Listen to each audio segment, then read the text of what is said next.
the total power of our fleet and all of our resources and bring it to bear against adversaries and enemies has shifted the way in which war is fought.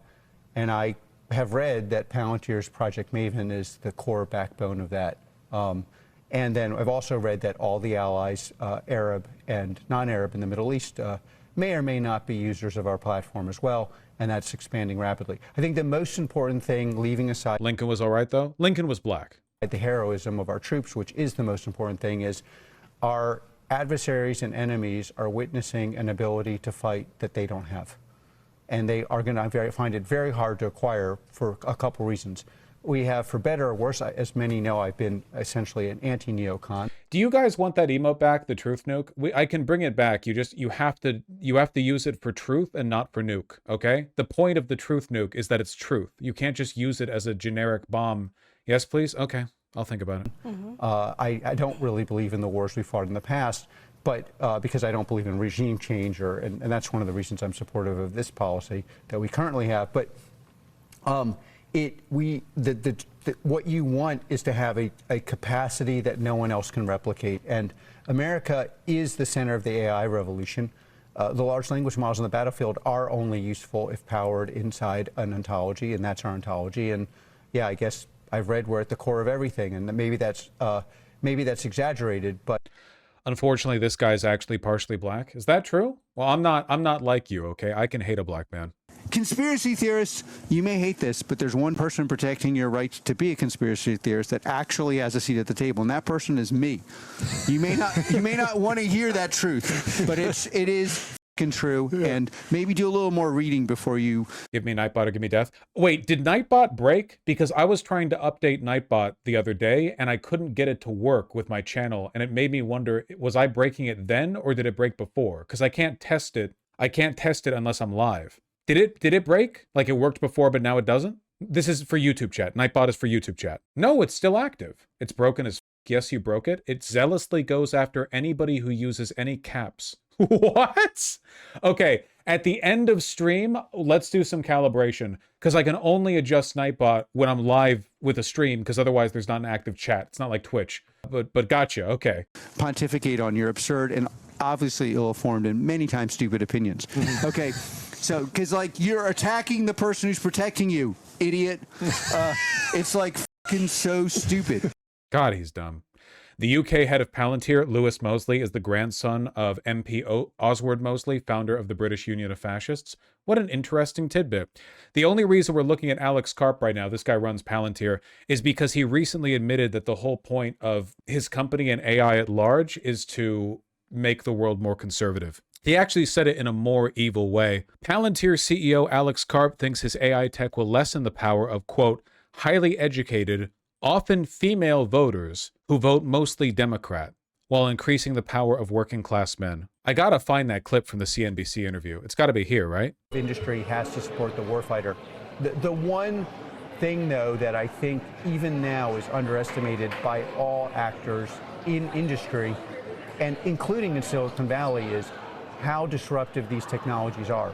Oh, this guy's like a crazy Zionist, by the way. Just remember, always remember the enemy, etc. If you are going to disrupt the economic and therefore political power significantly of one party's base, highly educated, often female voters who vote mostly Democrat, and military and working class people who do not feel supported, and you feel like you believe that that's going to work out politically, you're in an insane asylum. Like, that you cannot have it. This technology disrupts. Literally, what does this even mean? Like everyone's vote counts the same. Like everyone has the same vote. What does that mean? Women and men, the vote counts the same. What does this mean? Humanities trained, largely Democratic voters, and makes... I do think over time, though, that grievances directed towards Democratic voting patterns are going to shift more and more towards a critique of the 19th Amendment and the right for women to vote. We're already seeing that. An excellent article that I don't feel like digging up and looking at right now recently talked about how women have become the subjects of a modern anti-Semitism on the right. Don't get me wrong, there's still plenty of anti-Semitism, like actual anti-Semitism on the right, but most people haven't really interacted with a Jew. There's only like 12 million of them worldwide, whereas everyone has interacted with a woman and many right-wing men hate women. And the gender divide between the votes, with men getting more right-wing and women getting more left-wing, has only been getting worse in recent years. So over time, it's kind of like how a bunch of Republicans who have always said they don't care about DEI are now getting really concerned about the fact that women are getting more jobs and they're performing better in high school and college. You know what I mean? Like, a lot of men are failing there because men are ill-prepared for the workforce and ill-prepared for higher education, and women are doing better. And now, all of a sudden, it's a big crisis. They're going to frame it as like a female-dominated society, which I think a lot of them already do. It's an insane thing to believe, but a lot of young, angry guys already think society is female-dominated. Zuckerberg said this. When Mark Zuckerberg tried to do his whole MAGA shtick on Joe Rogan, you know, he got like a stylist and fluffed his hair or whatever. He was talking about how tech and society have become too feminine. Anyway, I think what Alex Karp is doing here is the same thing. He's juxtaposing effete, college-educated, democratic women with like, working class men, you know? As if he is not an effete, weak, spindly, college-educated man, you know? Their economic powerless, and increases the economic power of vocationally trained, working class, often male voters. Sorry. But see, he's doing it right now. But the point that I was making was that the juxtaposition here is identical to what Nazis do with the Jews. Women are at once weak, effete, overly educated, and irrational, overly sensible, too emotional, you know, but at the same time, powerful, organized, domineering, overrepresented in society, and their disproportionate influence is socially corrosive, essentially. You're doing like the JQ, but you're doing it with women, you know? Like, they're very weak, but they're also the real ones in charge. And so these disruptions are going to disrupt every aspect of our society.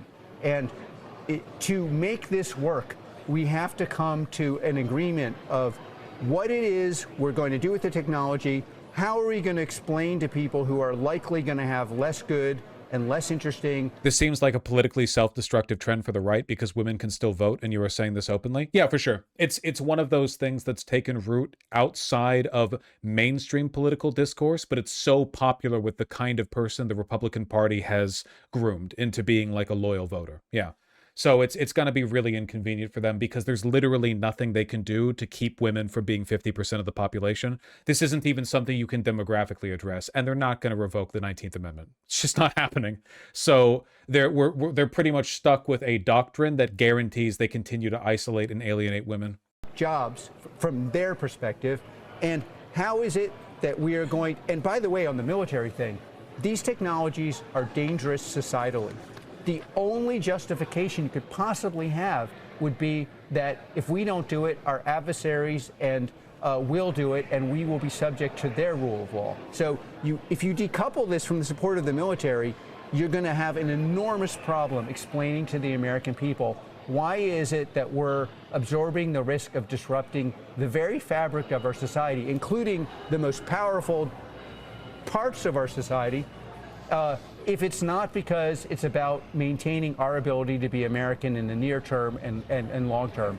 And of course, it's worth noting that a lot of what he's saying here is also completely fucking incoherent, but, you know, that's always been him. He's a lunatic. Karp's message is loud and clear. My technology will take political capital away from one of your greatest enemies, liberal white women, or liberal women with degrees, and give one of your favorite demographics to patronize, working class men, more political power to transfer to you. That's true. Yeah. Freudian slip. People do often say white women when they just mean women, but yeah, they didn't say white women here. They do hate white women, though. Oh, they hate white women. Because white women are their moms and teachers, for the most part. Didn't liberal white women vote for Trump? No, white women voted for Trump, not liberal white women. God, these people hate their third grade teacher so much. Yeah, I like, again, fascism rooted in sexual insecurity. That does seem to be the problem here. I'm sorry, what is this? Probably the most current look at Palantir's Maven smart system software. I don't know what this is. This is Maven Smart System, Palantir's software as a service product that we are deploying across the entire department. As you can see, it's not just one data feed, it's multiple. And instead of having 8 or 9 systems for those decision makers to look at every single day in order for them to make decisions, you then it's like a single visualization. mission opening screen for the single visualization tool Call of allows you Duty. to select, deselect different types of data, look at different approaches to data, but more importantly, action from the same system that you're trying to develop your workflows around. Once you have a detection that you want to actually move into a targeting workflow, for example, this is what we do. Left click, right click, left click, magically, it becomes a detection. That detection then gets moved into a workflow. This is standard digitized workflow. It seems kind of weird to look at like a tech demonstration for something that can only really be used by authoritarian governments or defense departments. You know what I mean? It's like watching somebody propose a new missile to a board. Like I understand that it's still a product that's sold like in a a contractual setting, like there is still a private company at work here. It's just really weird seeing it all laid out like this.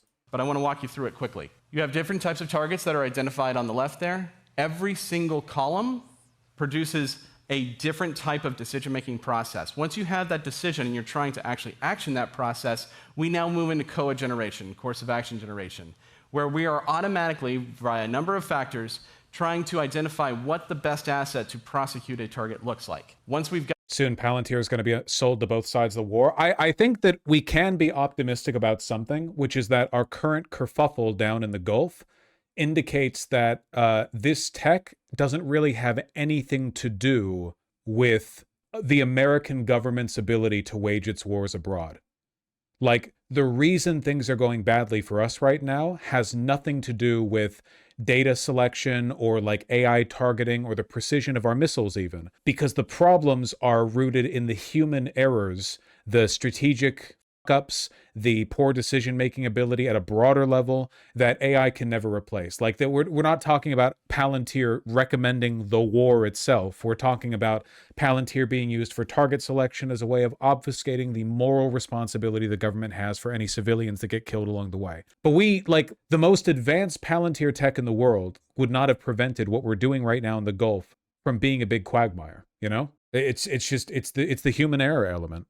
Hopefully it stays that way. I'd like to live in a world where the authoritarians are human, at least. Maybe the AI could have told them it was a bad idea, but countless people in the Pentagon told them it was a bad idea, and it didn't change their decision. Like, it seems to me like at the end of the day, humans are making the decisions. There's a rumor that AI is to blame for the strike in that girl's school. I wonder about that.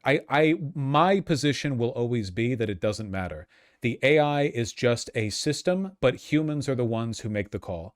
Whether it was AI or faulty targeting software or a deliberate decision or just a reckless one, it doesn't really matter to me. The same people are at fault either way. You just find the first human up the chain, blame them, you know? So like maybe AI could do it, just find the next person up that chain, their fault. You know, what else are you going to do, right? Like you just write it off like, oh, it was just the program, you know? No, you hold accountable the first human in the chain. Culpability is something that can only ever be assigned to humans. It's only a human trait, I guess, feature. I think a lot of this stuff is going to end up being less effective for them than they think it will in the long run.